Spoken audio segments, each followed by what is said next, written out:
Oh, Elena, I think you're on mute. Yes. Good afternoon, ladies and gentlemen. I'm very pleased to welcome you in this project result session on health, together with my colleague Asma Al-Smadi. My name is Elena Palavrova, and I work for the European Executive Agency for Education and Culture, while Asma comes from the NEO Erasmus Plus National Erasmus Office in Jordan. So, as the title of the session reveals, during this 1 hour, we have the possibility to listen to 3 projects in the area of health. So the 3 projects to be presented are BSA, Tutorial, and Coppella. Each project will have exactly 15 minutes, and I gradually give the floor to the speakers from each project. In the meantime, I would like to kindly remind all the rest of the speakers to be muted. Participants can ask their questions in the Q&A session only. Please use only this section for your questions. This will allow us also to put the questions that are more voted, like the most recurrent questions. So this means that you have the possibility to vote for one question in order not to repeat it again. What can I say else? A quick reminder to the participants about the networking lunch, where you have the possibility to further contact the project representatives and to discuss with them more regarding their projects. And last reminder about the capture functionality, which does not give you a translation to another language, but just the caption in writing of what is voiced on stage. Now, without losing more time, I give the floor to the first project, BSA. Erica and Clarissa, the floor is yours. Hi, everyone. Prof, you there? I am here. I'll turn my video on. Awesome. I feel safer knowing my professor is in the room. Welcome not welcome. I wish I could welcome you to sunny South Africa from Cape Town. And I would love to share with you now my presentation on Bakengse, Africa. So here we go, and present. There we go. Hi, I am the Junior Project Coordinator for Bakengse Africa, which is from South Africa, by Africa, for Africa. We are obviously EU co-funded project. I've gotten so used to saying that now, with the aim of creating a digital skeletal repository of South African individuals. I have with me Prof. Erica Lebay, who is the coordinator of the project. So a little bit about how it all started. Now, South Africa is in the unique position that we not only have advanced medical imaging technology, but we also have skeletal resources. We have various medical institutions in the country, and each of these institutions have a skeletal repository that they use for teaching and research. The repositories are built up of individuals that were used for cadaver dissection. So we have the metadata about each individual. We know who they were, even though this information is guarded very well. Nobody can see who they are. So we have these skeletal repositories, we have our medical imaging, and we also unfortunately have a lot of crime. And this perfect trifecta makes for Bakengse Africa. It gives us the opportunity to create a skeletal digital repository that we could share with the rest of the world. It all started with Professor Anna Utle from the Department of Anatomy at Sefako Makgatho Health Sciences University. Back then, she was at the University of Pretoria, and she wanted to do her PhD using medical imaging, CBCT scans back then. So she got in touch with Dr. Frikkie de Beer at the South African Nuclear Energy Corporation, NECSA, and he is the manager, or he used to be the manager of the Raton facility there, and they created a working relationship, and they started supervising students using scans. All of this data accumulated, and because it is micro CT data, the data was quite large. Enter Prof. Labay. With the accumulation of this scan data and with the accumulation of more students, Prof. Labay worked with Prof. Utle and Dr. De Beer to write the Bakengse Africa grant. They were all supervising students and they were all collaborating with scan data, and they came up with the idea to create this digital skeletal repository. We applied for the grant in 2018, which is where I jumped on board, mainly because I knew how to use the computer to do the application. And then the project started in 2019. Originally, we would have ended in 2021, and we managed to do everything we wanted to do except for all our mobilities. And then we had graciously been awarded an extension into the end of 2022 in order to finish all of our mobilities. And here we are. We have an EU co-funded capacity building grant in higher education called Bakengse Africa. As we mentioned before, it's by Africa for Africa. And if you look at the logo, you'll see that it is a skull slightly tilted to look like the continent of Africa. We are 8 partner institutions. The University of Pretoria is the coordinating institution. That is where Prof. Bay and I are from. Then we have Stellenbosch University, Sefako Makgato Health Sciences University, and NECSA, all from South Africa. From France, we have the University of Bordeaux and the CNRS. And from Belgium, we have KU Leuven. And from Portugal, we have the University of Coimbra. Our goals were firstly to create standard operating procedures or SOPs for scanning, storage, and sharing of digital data. Like I mentioned before, there have been many projects going on, but they were all a bit chaotic and disjointed. One of our first goals was to create standard methods by which we can scan or transport the skeletal material to be scanned.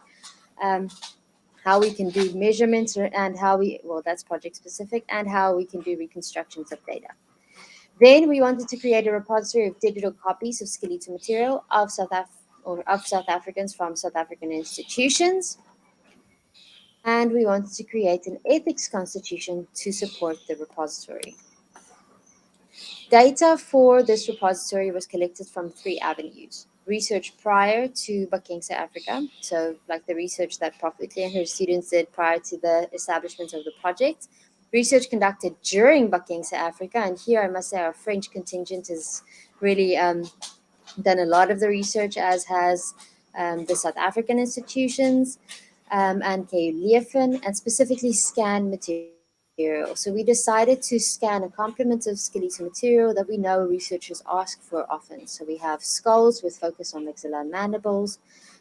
We have our radii and femora. These bones for the micro CT scanning come from 3 South African skeletal collections. First up is the Pretoria Bone Collection. That is my home, the University of Pretoria Department of Anatomy.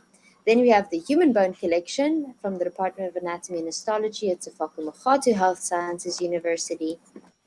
And we have the Kirsten Collection, which is from the Division of Anatomy and Histology at Stellenbosch University, which is currently being relocated, and we had the opportunity to see it the other day. Okay, so that's our background. For some of our results, we achieved what we set out to achieve, and we are still moving forward, just building on what we wanted to build.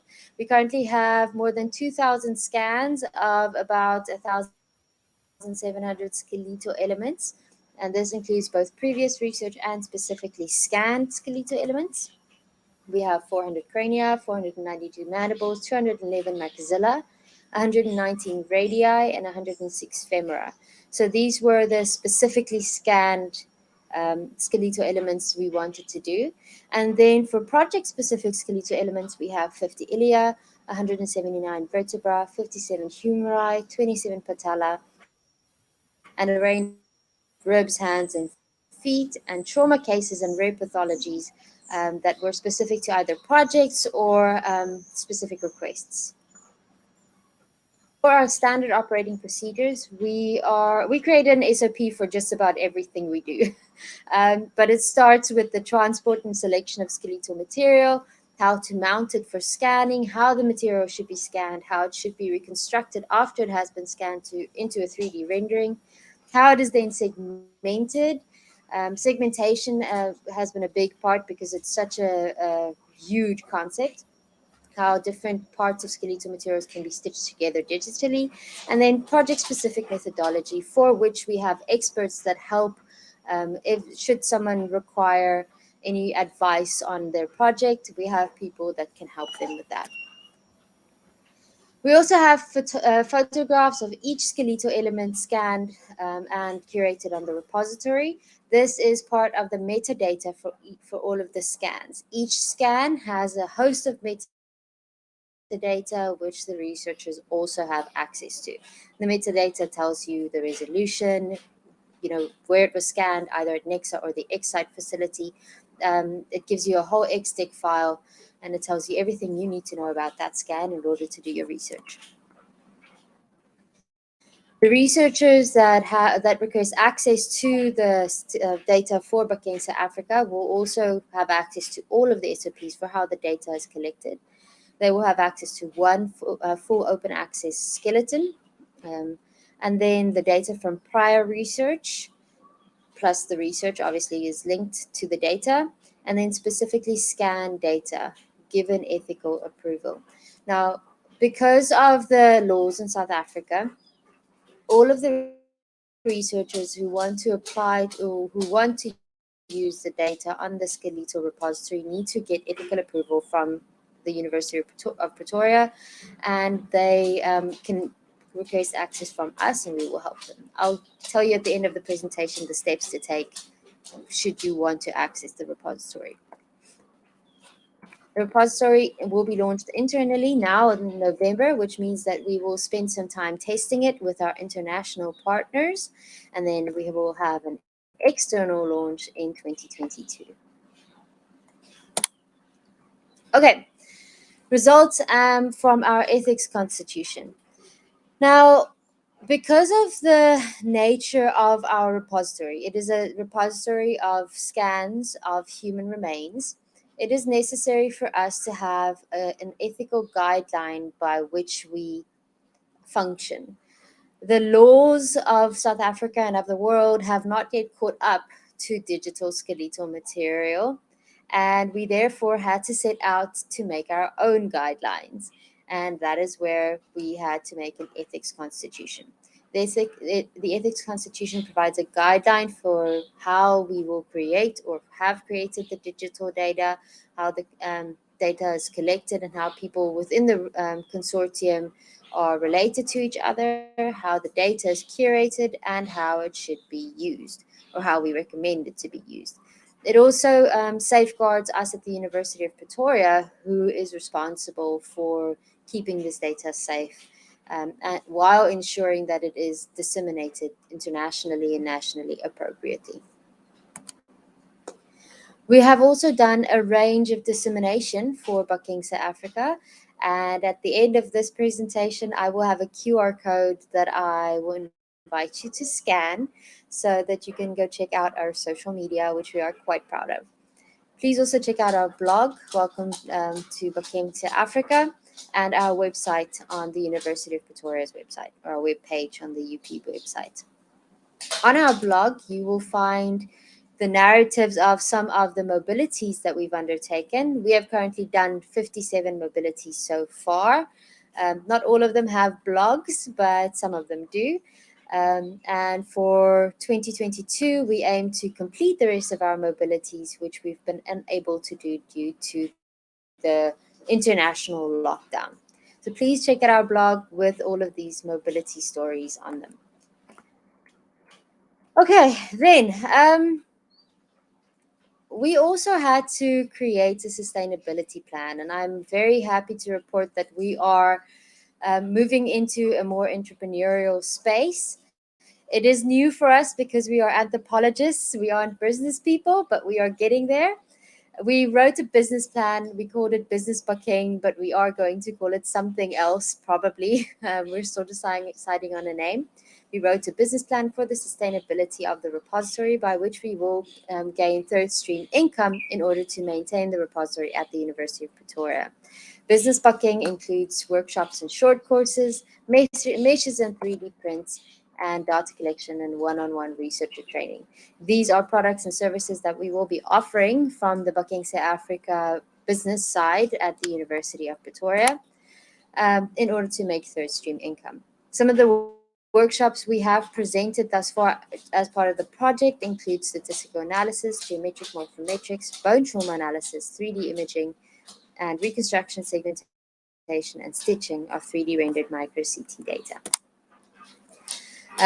One of the biggest capacities we have built is the creation of meshes and 3D prints. We realize that this is a big gap in the market, and in collaboration with our second EU-funded grant, the Risana Plus, we have now acquired a whole host of 3D printers by which we are creating 3D prints. This specific handsome guy is our Dean of Education, Prof. Tiaan de Jager, and he consented to us surface scanning him. We then created a 3D mesh and actually 3D printed him and gifted him a little mesh of himself. We're also in the process of making a little chessboard. So meshes and 3D prints have really equipped, or the creation of meshes and 3D prints have really equipped our staff and students with new skills that are really needed in the industry. It's something that's not just specific to the university. Oh, thank you, Prof. Diogen. We also have data collection and one-on-one researcher training, which has been going very well. And we have actually created some funds from our data collection services. Upcoming workshops for Bucking South Africa include a trauma workshop at both the University of Pretoria and Stellenbosch University, which is already fully booked. Sorry. And then I wanted to get to some lessons learned before I end off. We never anticipated a global pandemic, and this caused delays in hardware and software installation. But we were very proud that we still managed to achieve our goals up to where we did. It was a very steep learning curve within our institutions, and there were some growing pains in terms of how do you navigate the waters of such a big grant. For us, it was a big grant. How do you go about marketing? How do you work with finance? How do you employ people? And although there were some growing pains, our second grant is now going, I don't want to say much easier, but we know at least what to expect. So this image you see here, this is just a scan gone wrong, a rendering gone wrong, and I thought it symbolizes our lessons learned quite well. In summary, we had lots of CBCT and micro-CT data, which we then wanted to create a repository for, so we applied for a grant and we were awarded funding. We employed some staff and we bought hardware and software to create our repository. The repository was populated by data we already had and data we created, and we created an ethics constitution to support our curation of the data. Then we conducted the mobilities and disseminated about our results, and all of this helped us to gain experience to apply for more funding. In the meantime, we created a business plan so that we can have third stream income, so that we have both capacity and so that we can grow within our institutions. And all of that means that we have increased our capacity. Should you want access to the Bucking South Africa Research Repository or Skeletal Digital Repository, please email us at buckingsouthafrica@gmail.com. Here is all of our social media tags as well, and I will give you a few seconds to scan this QR code, which should take you to our social media pages. Please interact with us. Please like and follow our social media pages. This 15 minutes is way too short to share all of our results, but we'd love to engage with people online. So here is our QR code, and I'll give you a few seconds more to scan it. We all are also linked, obviously, within the platform for our web pages, so you can go check us out there. I am Clarissa van der Merwe. I am the Junior Project Coordinator of Bakeng South Africa. If you would like to get in touch with me, please connect with me on my Gmail. It's still under my maiden name, sutherlandclarissa@gmail.com. And Prof. Erica Lebay is the main project coordinator of Bakeng South Africa at the University of Pretoria, and her email address is also listed should you would like to get in touch with her. And I think that is my time. I think I'm a few seconds ahead. Thank you very much, Clarissa, for this interesting presentation. I think now it's time for the second project to be presented. Rabiga from Tutorial. The floor is yours now. Thank you. Yeah, okay. I think, yeah. Clarissa, could you please stop sharing? I will share. Okay, thank you so much. Sorry, there you go. It's okay. That happens. Okay, so yeah, my name is Rabiga Hojamkul, and I'm presenting project tutorial. I'm from Asfindiar of Kazakh National University, but I'm just one of 17 partners of this project. However, it all started from the problems, and as you know, there is the worst man-made disaster, environmental disaster, RLC, and many of you know that. And we sat down and we saw that we have a lot of that kind of problems, and there will be a lot of environmental disasters in our region because it's located in the middle latitudes in the depths of the Eurasian continent. It's far away from the oceans and seas, and it's located in the vicinity to the largest Asian deserts of Gobi and Taklamakan, and it has complex relief and complex problems. For now, climate change has hit in Central Asia. It hit Kyrgyzstan, the temperature is increased for 1.6 centigrade, Kazakhstan for 1.3 centigrade, Uzbekistan for 1 centigrade, and we still don't have much information from Tajikistan. Glaciers are melting very fast in Kyrgyzstan, Tajikistan, and also in Kazakhstan in comparison with the data we had in 1560s. In Kazakhstan, we have a little bit more recent data. In Kyrgyzstan, Tajikistan, there is not much data on that. However, we can see that it's near the disaster, is near for our region. And science predicts that around the Central Asia will be warmed up for median by 3.7 centigrade by 2100. So we know we have a lot of problems. We know that reduction of river runoff will lead to huge economical and environmental implication, especially for health. Agricultural production rate will probably decrease, which again will hit families and hit people in the region. We know that increased frequency of extreme weather events will also hit health of the people. Intensive glacial melt might result in reduction in water in rivers, and it will be causing droughts, and it will be causing deserts in our region. Decreased runoff of rivers Amudarya and Sirdarya will exacerbate the RLC crisis, which is still happening, and increased evaporation will intensify the dryness. We see these issues, and we see from the other side that we know that Central Asia will have stronger climate change effects, especially on the health of population. We see that database on environmental health are not reliable, or they're absent, or they're not full. We see that there are rapidly raising issues or urban environmental health issues, rapid urbanization, and still a lot of rural environmental health issues, and there is no control on pesticides and fertilizers by farmers, and there is low population's awareness of environmental health issues, and there are some cultural impacts that affect awareness, that actually affects on a low implication on recommendation on science recommendation in Central Asia region. Again, together with environmental health effects, climate change and occupational market change is affecting the workers and environmental health. Again, there is different economies are developing in Central Asia, like the occupational health surveillance system.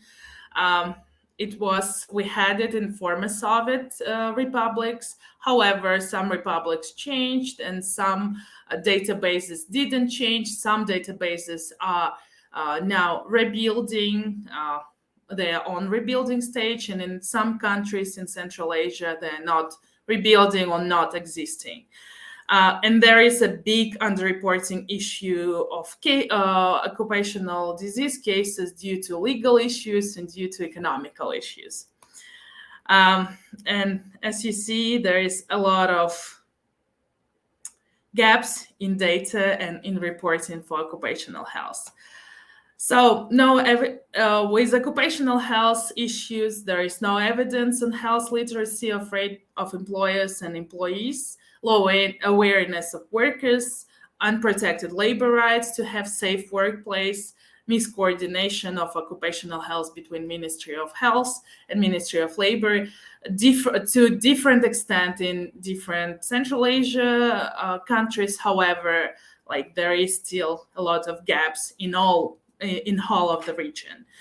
And impact of culture also on occupational health too, that impacts on low reporting and low awareness.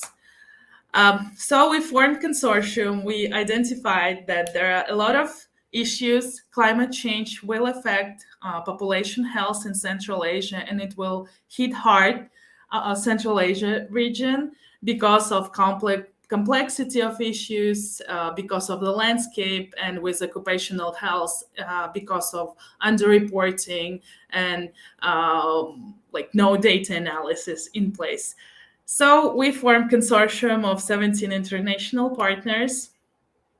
European partners consisted of Milano University, Tartu, Technical University of Berlin, and NGO. Foundation for Learning and Development, developing occupational health from Netherlands. We had two universities from Kyrgyzstan and one NGO, 3 medical universities from Kazakhstan, 2 universities from Tajikistan, 2 universities from India. And our consortium exists from 213. It started from Canary, from Tempus, then it continued into tutorial. We just finished it due to pandemic. We couldn't finish it on time. However, we finished it in April 2021. And it continued into Harmony project, which now we started to implement. So we're long-lasting friends. And the idea of this project was we see the problems and we wanted to address it through education and especially through capacity building in health sector and developing master, updating courses in master program and updating and creating new courses in master program for environmental health, public health, occupational health degrees. Because of different educational landscape and different educational degrees and specialities in Central Asia, we had to create for like common courses, but for different degrees. what we learned and what worked actually. We are a complex consortium, and as I said, in different countries in Central Asia, we have different regulation, different rules for educational program and educational program development. So we created common space for communication. We communicated in Dropbox, in WhatsApp. We created website where we also shared what we had, and we used this material to persuade our decision makers at university level, at ministry level, at local mayors levels, that we need that and that it will help us in addressing climate change and addressing all the challenges coming for like with climate change, environmental change, and occupational landscape change. We actually, starting from 2013, where we didn't have any communications, since like you will see, but like we see that there is not much collaboration even between Central Asian countries.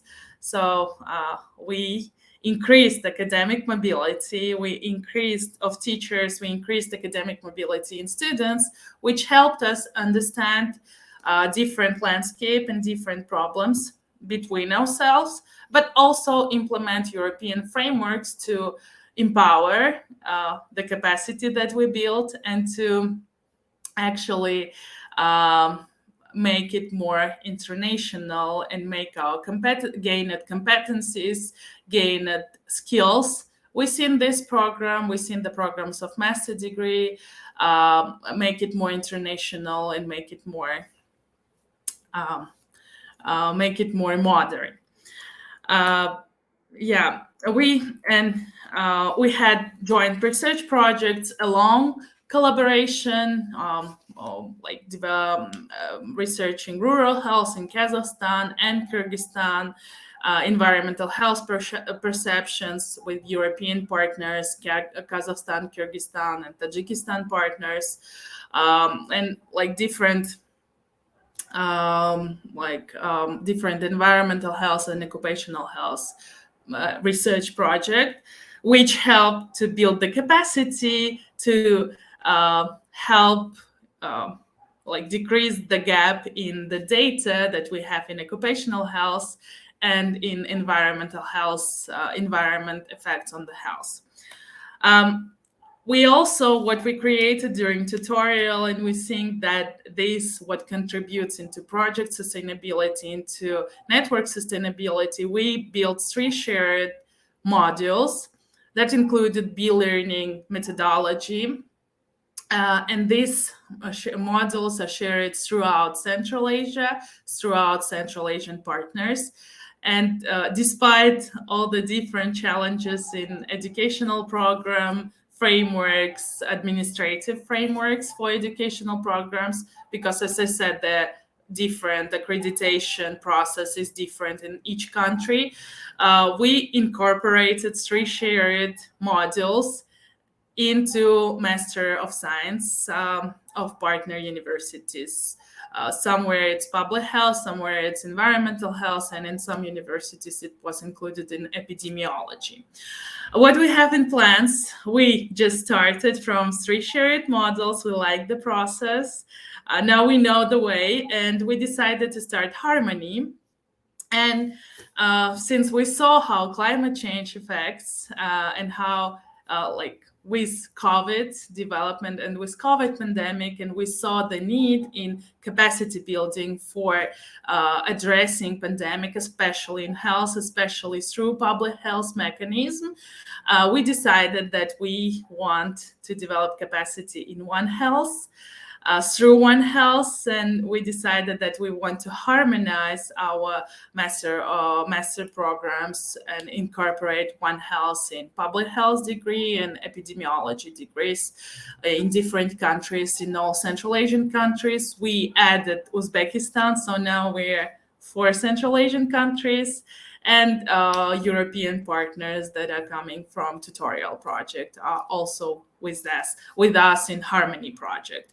Our future plan is to have double diploma with European partners and actually have shared models in Europe and Central Asia in addressing climate change and its effect on health, and especially having one health approach throughout the curriculum, and build the capacity that will be empowered and could engage in creating politics, in creating political intervention, health intervention within, like, to address new challenges brought by climate change.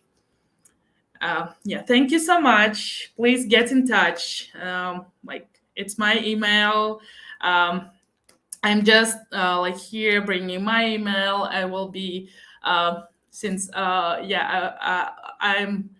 responsible for communication in our consortium, so I will be sharing with all the consortium whatever message you send me. There is our Facebook page and our email. I think I was on time. Thank you. Yeah. Exactly on time. Thank you very much, Rebiga.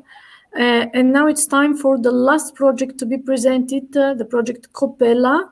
There we have three speakers, Antonio Sanchez Pozo, Selma Rodriguez de Castillo, and Patricia Acuna Johnson. Antonio, Selma, Patricia, the floor is yours. Okay, thank you very much. Can you hear me? Yes. Yeah, okay, thank you.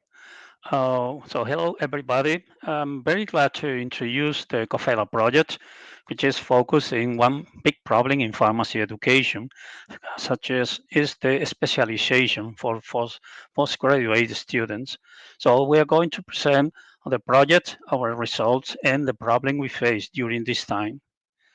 The project is it's been developed by 10 different institutions, 3 from Europe and 7 from Latin America, 2 from Mexico, 2 from Chile, and 3 from Brazil. So now we think we cover all of the areas of interest in Latin America. We receive many offers from other Latin American institutions to participate. But at the end, we incorporate most of them as associate partner in order to keep the working group large but manageable. The central objectives of the Coppella project is the improvement of the education. As I mentioned before, as specialized education, postgraduate education for pharmacists. And the problem arises for the thing that in many cases, most of the pharmacists, when they finish their career in the faculties, they move to different offices, especially in those in rural areas in which they cannot have time or they have difficulty in order to go to the faculties to continue the education. So at the end, what we found is that many of these pharmacies keep, not at the update in their education. So now we try to solve this problem in Latin America, but also it is useful for many other areas in the world. So that's the main idea of the Coppella project. The second objective is just the improvement of the technology or the methodology, teaching methodology, in order to solve this problem. And we choose as a solution the preparation of courses in what we call the MOOC, or what is called the MOOC courses. So it's something has to be very visual, very easy to follow, and adaptable to any time and any place, so that you can use at home without any problem. So that's the idea that we think is possible to apply to solve the problem. And the third objective is to reinforce cooperation, because one of the things that is just normal in education is that in different countries they have different trends. So at the end, there's not cooperation, not too much cooperation in education. It's the contrary that's happening in research. But in education, it's necessary, according with our ideas, just to strengthen this cooperation. And in this case, our idea is just to strengthen the cooperation, not only academic, but also the professional. So now we want to get in touch with the industry and with the professional association in order to keep this education as far as possible. Thus, with these ideas in mind, we started the, sorry, here has to be next one. Oh yes, so we started the project in 2019. We start with the design of the different courses, the MOOC courses, based in our needs analysis done in Latin America and also in Europe. So we create a survey for doing that. Uh, we also do the training of the teachers in order to be familiar with the MOOC methodology. And when we finish specifically the training, the week before the pandemic breakdown, we finished this training. So we were just facing the development and the implementation of the project during the pandemic situation that limited very much, very seriously our possibilities. So during this time, we keep in contact. We continue doing the design, but we can do almost nothing because there was no access to the university. In most cases, there were closed, and in some places, even today, there are several limitations to access.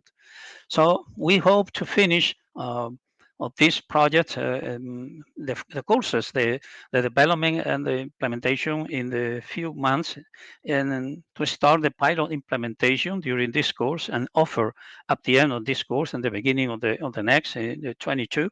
So we can offer these courses for hopefully all of the partners involved. In that case, 43 partners, and to offer for free to everybody who wants to use our material.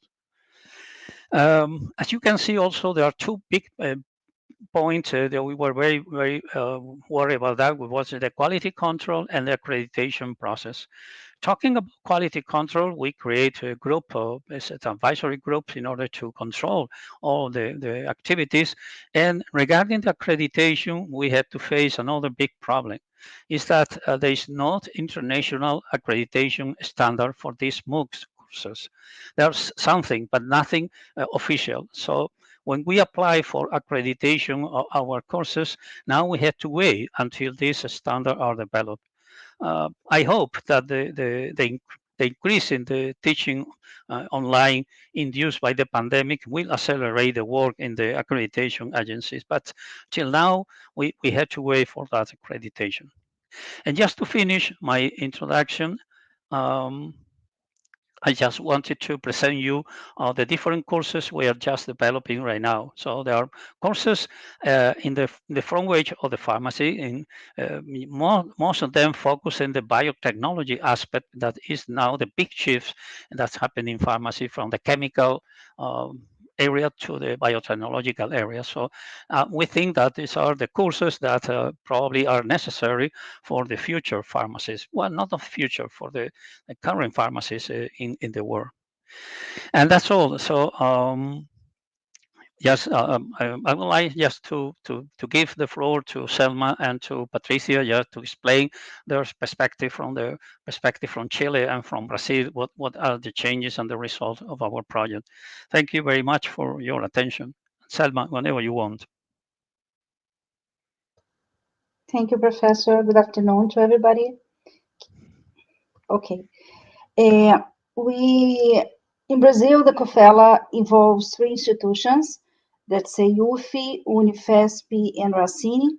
Although the project is still in progress, it's already possible to observe that it has contributed to bringing the Brazilian institutions closer together, as has happened between Brazilian and European universities. I brought here some examples of activities that show this approach. We have already had the participation of colleagues from Portugal and Spain in activities of the postgraduate programs of the Brazilian faculties, such as master classes, seminars, and evaluation boards of masters and doctoral conclusion works. Next, please, Professor. Another aspect I would like to emphasize is that the participation in Coppella has been an important contribution to the process of internationalization of Brazilian institutions that is required in Brazil. And speaking specifically about the results obtained at my work institution, that is the Universidade Federal Fluminense, I would like to mention that although we are still experiencing barriers to physical access to universities due to the proportions that COVID-19 pandemic assumed in Brazil, the remote work has represented the alternative for integration of the local team so far. Another important aspect is that the development of the project allowed for greater integration between the Faculty of Pharmacy and the university's distance support coordination, also enhancing the future development of new actions. The next one, Professor, please. The equipment we achieved through the project enabled the faculties to be able to develop the mocks for the project itself, but also can permit in the future that other courses can be developed by the same group or for other groups that come together. The next one, please. Okay, as you can see, in Brazil, we have a very strong concentration of the master and doctoral courses in two specific regions of the country. And so we really believe that the project will has a potential contribution to expand the access of pharmacists to graduate studies. As illustrated in the graph, master's and doctoral programs in Brazil are still very concentrated in Southeast region, despite policies to encourage the implementation of these courses in other regions implemented by the government in recent years. The same situation is observed when we talk about specialization courses. But despite this, there are still few initiatives to offer master's and doctoral courses in distance learning. The application of MOOCs in this process is also very incipient, including in the Brazilian institutions that are part of the project. Thus, it's reasonable to assume that the project will contribute to fostering the discussion. And the course modeling in UFI has originated our first presentation in International Congress, that is reference conference in Brazil. So we believe that we will make other universities interested in contributing to the movement of discussing MOOC utilization in masters. Thank you all for your attention.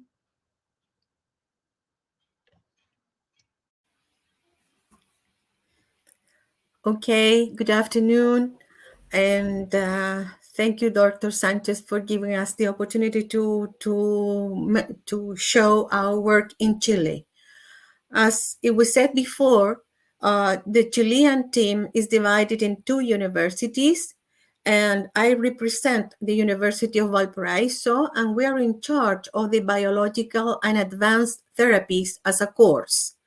My other colleagues from the University, Andres Bello, are in charge of the clinical pharmacy in primary care. Next, please. Next, please. Yeah. Regarding our course, Biological and Advanced Therapies, we have divided this course in 6 modules. The first one, Fundamentals of Biologicals and Advanced Therapies. The second one, Distinctive Aspects of Biologicals. The third one, Classification and Mechanism of Action of Biologicals. Next is the biotechnological vaccines. Module 5 is Fundamentals of Advanced Therapies. And finally, the module 6 is Clinical Evaluation. So far, we have developed the competencies and the learning outcomes of each of the modules that we are going to carry out. And we have done this through remote work because of the COVID-19 period, which has been very, very a bad period in our country, as many others. Next, please. Regarding what we have done in terms of the course itself and the knowledge of the course, we would like to highlight some important issues about the work we have done because of this project.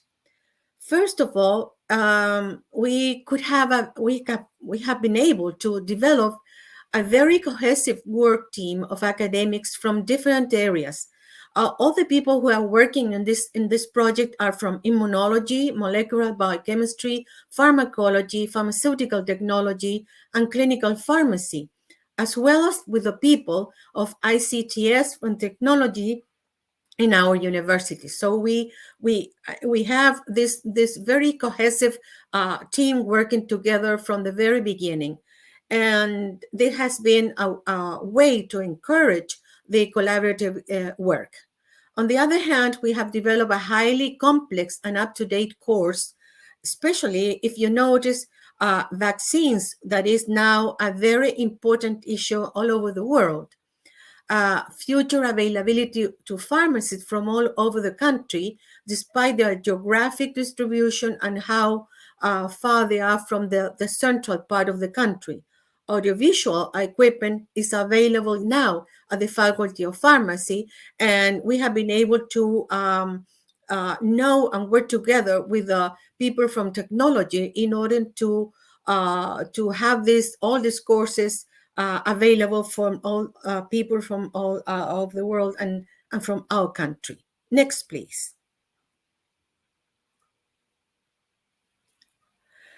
One last reflection about our work in this course is that, and in this project as well, is that the pandemic has highlighted the great need for highly trained health professionals to face health demands today, especially in a country with a wide geographic dispersion, as you can see in the figure. This is my country, Chile. So everything is centered in the center part of Chile. So the people from the rest of the extremes are very far from these possibilities. On the other hand, teaching through virtuality in our countries nowadays is an essential tool for building professional capacity with high quality standards. So consequently, quality assurance of this program becomes one of the primary challenges that we are going to have, not only in my university, and on the other university that we are partners with, but to all our universities that we are teaching pharmacy courses. Next, please, Antonio.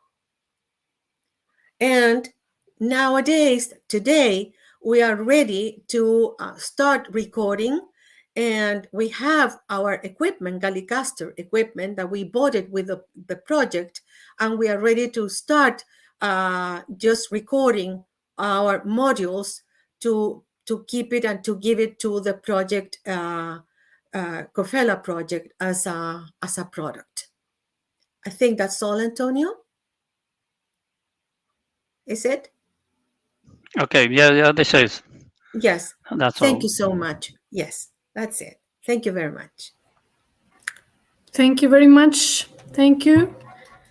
We are approaching the end of this session, but we still have some minutes for questions. However, I don't see any questions in the Q&A section, nor in the chat, nor hands raised. So it takes time just to have to, to absorb the information. Yes. That's true. So in case there are no more questions, though there are no questions at all, I'd propose to end this session. And before ending it, I'd like to thank all of our presenters for the very informative and interesting talk. I hope the session was also beneficial for all our participants. So thank you once again, and wishing you good Elena, luck. Yes. Elena, may I slip a brief comment? It's just to invite every people interested in our project to contact us, because we are open to collaborate with anybody in this world. Yeah, this is clear. Please contact. You have seen the contact details of all the projects. So if you are interested, you can further discuss with them by contacting them on the email addresses, websites that you have seen. So with this, I really would like to close the session. Thank you once again to the presenters, and I wish to all the participants and the speaker good luck for the rest of the ongoing projects, and a lot of luck also for your future projects. We are expecting you under the new call. Thank you very much. We think we are going to need all the help available. Yes. Thank you. Bye-bye. Bye-bye. Thank you. Bye-bye. Bye, everybody.